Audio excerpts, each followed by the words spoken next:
आज रामभद्राचार्य, जिसको भारतीय जनता पार्टी के लोग पूज रहे हैं, देश के प्रधानमंत्री गले मिलते हैं। क्या कहा कि जो भगवान राम को नहीं मानते वो चमार हैं।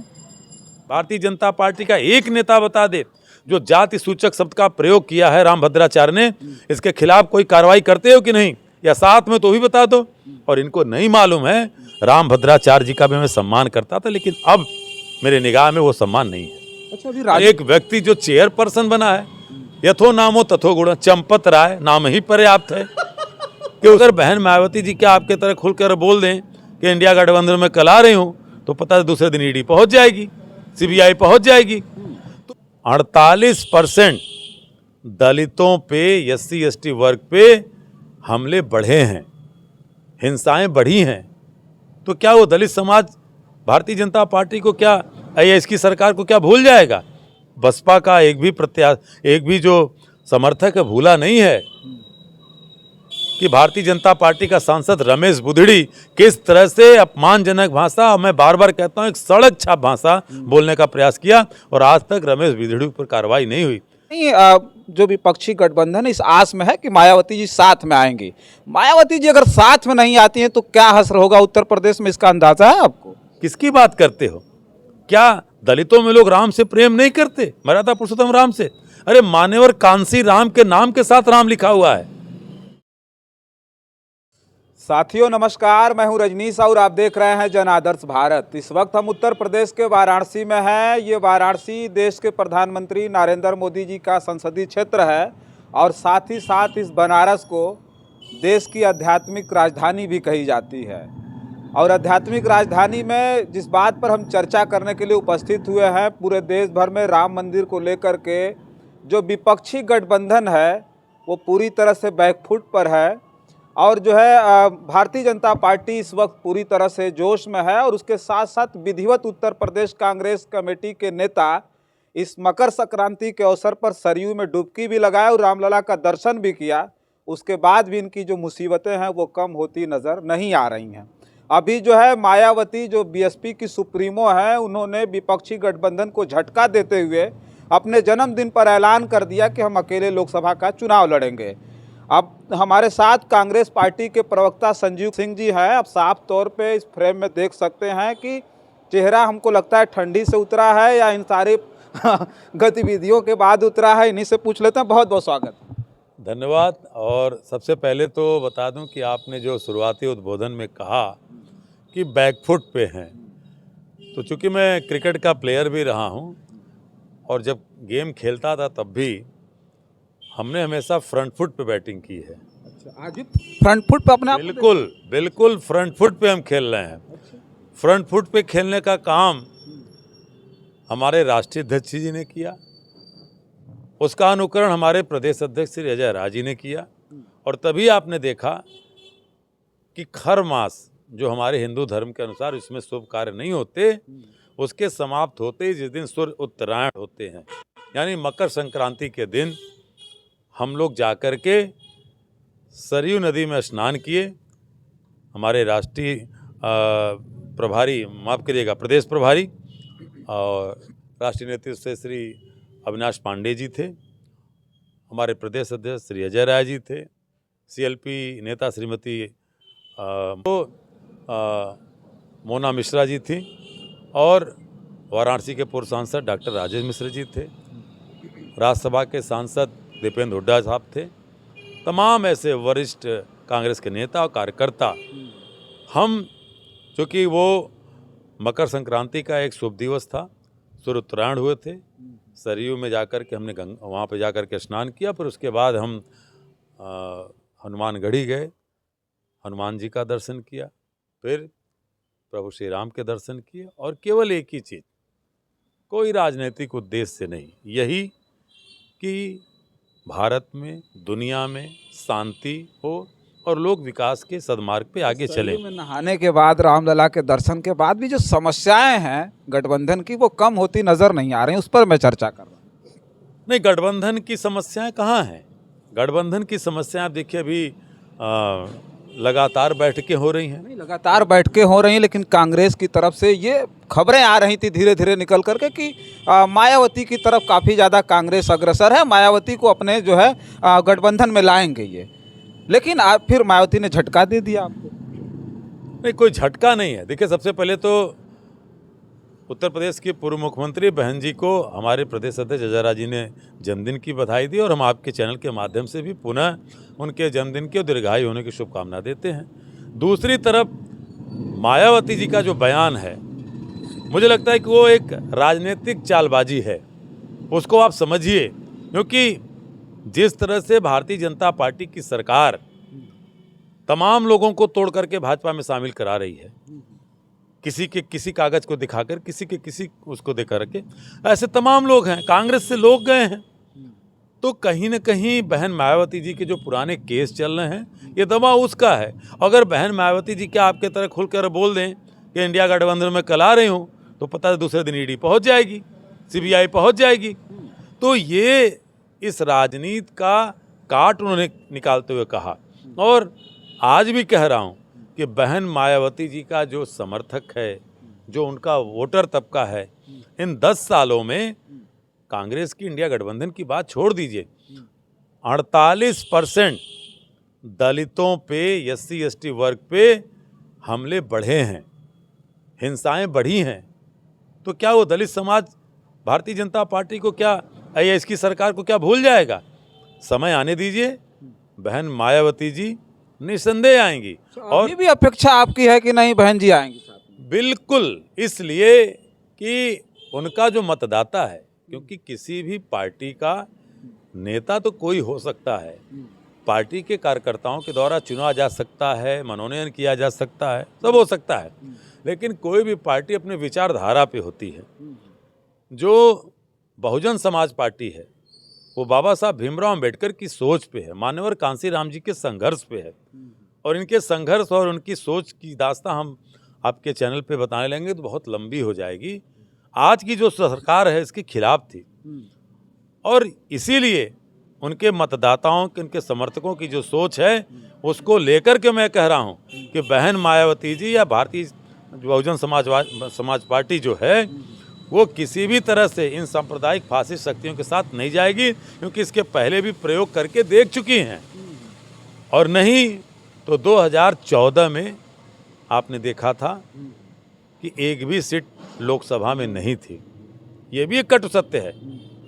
एक गठबंधन 2019 में किया था, उस गठबंधन का फायदा बसपा को मिला, 10 सांसद पहुंचे उनके लोकसभा में।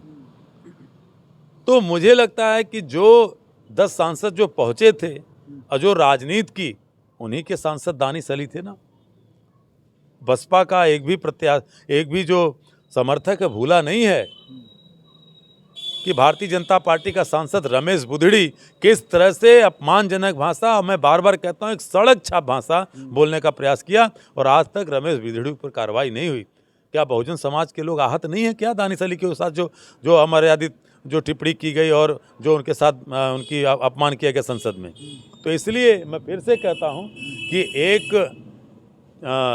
चालाक कदम है मायावती जी का, और अगर वो अपने समर्थकों का, अपने पार्टी के कार्यकर्ताओं का और अपने महापुरुषों के विचारों के इतर जाती हैं तो मुझे लगता है कि बसपा टिक नहीं पाएगी। अच्छा, ये मायावती ने बहुत सारी चीज़ें भी कही हैं, अखिलेश यादव को गिरगिट तक कह दिया, कांग्रेस को भी भला बुरा उन्होंने कहा है, फिर भी आप उम्मीद लगा करके बैठे हैं। तो ये समझ में आ रहा है कि नहीं, जो विपक्षी गठबंधन इस आस में है कि मायावती जी साथ में आएंगी। मायावती जी अगर साथ में नहीं आती हैं तो क्या असर होगा उत्तर प्रदेश में, इसका अंदाजा है आपको? देखिए, पहली बात कि मैंने कई बार व्यक्तिगत जीवन में भी इस चीज़ को मैंने देखा कि मैं किसी के इस तरह के चिढ़ाने चमकाने वाले नाम को न मैं लेता हूँ, न राजनीति में उसका कोई स्थान है। और इसके सबसे जीता जागता उदाहरण हमारे नेता जननायक माननीय राहुल गांधी जी हैं, जो भारतीय जनता पार्टी करोड़ों रुपया खर्च की और एक उपनाम दिया था। आज उनके लोग ही वो नाम लेने से डरते हैं, क्योंकि हमारे नेता ने अपने संघर्षों से और अपने कर्मठता से उस चीज़ को साबित किया। आज जो भारत जोड़ो न्याय यात्रा लेके चल रहे हैं, किस तरह से अपार जनसमूह साथ में आ रहा है, उसके पहले भारत जोड़ो यात्रा पद यात्रा की। तो इसलिए मुझे लगता है कि किसी नेता का कद उसको अपमानित करने के किसी नाम के देने से नहीं होता। और मुझे आपके चैनल पे मैं कहना चाहता हूँ कि बहन मायावती जी ने भी इन शब्दों का जो प्रयोग किया मैं उसकी निंदा करता हूँ। राजनीति में स्वस्थ आलोचना होनी चाहिए। और अखिलेश यादव ने पलट के जवाब भी नहीं दिया इस बात का। वो उनका बड़प्पन है, अच्छी बात है। राजनीति में स्वस्थ आलोचना हो चाहिए, वो चाहे हमारे दल के भीतर ही क्यों ना हो, यही लोकतंत्र है। लेकिन राजनीति में इस तरह की भाषा का कोई स्थान नहीं रहता। दूसरी तरफ आपने कहा कि अगर बसपा नहीं आती है तो निसंदेह मैं फिर कह रहा हूं कि जो हाशिए पे खड़ा दलित समाज है उत्तर प्रदेश और देश में, वो जागरूक समाज है और निश्चित है कि उसके बुनियादी मुद्दों को, उसकी सोच को दफन करने का काम किया है साहब। हाथरस में एक दलित की बेटी के साथ जिस तरह से रेप हुआ, माँ बाप रोते अब लिखते रह गए, डेड बॉडी तक नहीं दी, आधी रात को जलाया गया। मध्य प्रदेश में दलित के ऊपर पेशाब किया जाता है, ये वो भारत बनाया जा रहा है। और इनके लोग तो खुद ही कहते हैं कि दलितों को लेकर के जो आरएसएस की सोच है, आप बता दीजिए 98 साल की बूढ़ी आरएसएस के पास चितपावन ब्राह्मण के अलावा आज तक एक दलित को उन्होंने कभी संघ का प्रमुख नहीं बनाया। आज राम भद्राचार्य, जिसको भारतीय जनता पार्टी के लोग पूज रहे हैं, देश के प्रधानमंत्री गले मिलते हैं, क्या कहा कि जो भगवान राम को नहीं मानते वो चमार हैं। आज आपके चैनल पे पूछ रहा हूं, अब बड़े बड़े चैनलों पे पूछ रहा हूं कि भारतीय जनता पार्टी का एक नेता बता दे जो जाति सूचक शब्द का प्रयोग किया है राम भद्राचार्य ने, इसके खिलाफ कोई कार्रवाई करते हो कि नहीं, या साथ में तो भी बता दो। और इनको नहीं मालूम है, राम भद्राचार्य जी का भी मैं सम्मान करता था, लेकिन अब मेरे निगाह में वो सम्मान नहीं है। अच्छा, अभी राजू दास ने भी बोला उल्टा से। वो जाकर के मैं उनसे कहना चाहता हूं कि जिस भगवान राम के आप भक्त बनते हो, उस भगवान राम ने माता सबरी के जूठे बेर खाते समय जाति नहीं देखी थी। निषाद राज के साथ रात विश्राम करते हुए जब उनको सरयू पार कराने का काम किया था तो जाति नहीं देखी थी। और किसकी बात करते हो? क्या दलितों में लोग राम से प्रेम नहीं करते? मर्यादा पुरुषोत्तम राम से? अरे मान्यवर कांसी राम के नाम के साथ राम लिखा हुआ है, वो हटा दोगे क्या है आप? तो इसलिए आज भारतीय जनता पार्टी की जो दलित विरोधी राजनीति है, आज करंट उदाहरण इसलिए दे रहा हूं श्री राम भद्राचार्य का कि आज उनका समर्थन करते दिख रही है। तो आज इस देश का दलित आहत है, कितनी परीक्षा लोगे? राम मंदिर का उद्घाटन हो रहा है, सब कुछ हो रहा है, देश के 4 शंकराचार्य विरोध कर रहे हैं, उनको ट्रोल आर्मी लगा दी, गाली दी जा रही है। वो सनातन व्यवस्था, वो शंकराचार्य की व्यवस्था जो हमारे देश में करीब करीब 2500 वर्ष पुरानी है, और आज एक तथाकथित 5वें शंकराचार्य आ गए हैं। दबाव है, आज उस दबाव के चलते वहाँ पे एक मिश्रा दंपत्ति को जाकर के पूजन करना पड़ रहा है, इसलिए उनको मालूम है। और ये धर्म भीरू लोग हैं। तो कांग्रेस को तो बड़ी खुशी हुई होगी, मुख्य यजमान से मोदी जी को हटा दिया गया। कांग्रेस को खुशी इस बात पे होगी कि जिस दिन इस देश की 134 करोड़ आवाम के घर के आंगन में खुशहाली आएगी। इसीलिए हमारे नेता जो भारत जोड़ो न्याय यात्रा लेके चले, वो कह रहे हैं कि हिंदुस्तान में हाशिए पे खड़े इंसान को, जिसको सामाजिक न्याय नहीं मिला, जिसको आर्थिक न्याय नहीं मिला, जिसको राजनीतिक न्याय नहीं मिला, और ये कोई चुनावी यात्रा नहीं है, उस दिन खुशी होगी रजनीश जी, इस बात की खुशी नहीं है। अरे भगवान राम तो रोम रोम में राम, कण कण में शंकर हैं, हम इसको क्यों भूलें? और कबीरदास ने भी कहा था कि कस्तूरी कुंडल बसे मृग ढूंढे वन माही, घट घट में राम है दुनिया देखत नहीं। तो जहाँ घट घट में राम है, और ये लोग बताएंगे भगवान राम के नाम पे चंदा चोर ये हैं, भगवान राम के नाम पे जमीन को बेचने वाले ये हैं, मेयर जो फैजाबाद का उसका भांजा शामिल था, और एक व्यक्ति जो चेयरपर्सन बना है, यथो नामो तथो गुण, चंपत राय नाम ही पर्याप्त है कि उसने उसी मेयर के भांजे के साथ 20 लाख की जमीन 2.5 करोड़ में 3 महीने में बेच दी। क्या काम किया? तो ये भगवान राम के पोषक नहीं है। हाँ, भगवान राम के नाम पे माल खा लें, जनता वो भी देख रही है।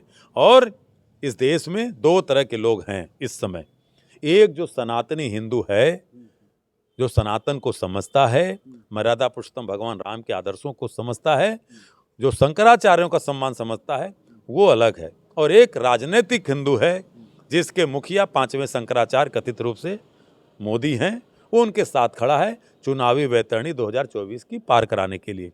भगवान राम के मंदिर के दर्शन के लिए आप चूंकि बात उठाई, हमारे नेता राहुल गांधी जी ने कहा कि ये आरएसएस और बीजेपी का कार्यक्रम है, ये धार्मिक नहीं राजनीतिक कार्यक्रम है। और भगवान राम के इस दर्शन पूजन के लिए प्रदेश अध्यक्ष हमारे श्री अजय राज जी गए, हम सारे लोग गए, मैं भी गया था। 22 तारीख को भी कोई जाए, कोई दिक्कत नहीं, कोई रोक नहीं है। लेकिन ये जो ठेकेदारी है कि 22 तारीख को जो आएंगे, मैं उन चैनलों से पूछना चाहता हूं कि क्या कोई ठेका ले रखा है क्या? तमाम ऐसे मुद्दे आप चलाओ, उत्तर प्रदेश के उस मुद्दों को लेकर के चलो जिस पे सरकार आई थी। आज उत्तर प्रदेश का लघु उद्योग कहाँ है? समाप्त हो रहा है। आज उत्तर प्रदेश का युवा किस तरह से परेशान है कि एक हफ्ते पहले 68,000 शिक्षक भर्ती के मामले को लेकर के जो लखनऊ में नौजवान बैठा था, वो मुख्यमंत्री के पास न्याय मांगने जाता तो लाठियां चलती हैं। वहीं फैजाबाद के बगल में लोगों के 1400 लोगों के घर गिराए जा रहे हैं, जो भारतीय जनता पार्टी कोर्ट दी तो कहते साहब क्या भगवान राम की पूजा अर्चना करने का यही दंड हमको मिल रहा है? भूलेगा नहीं वो समाज, आने वाले 24 में इनको मुकम्मल जवाब मिलेगा।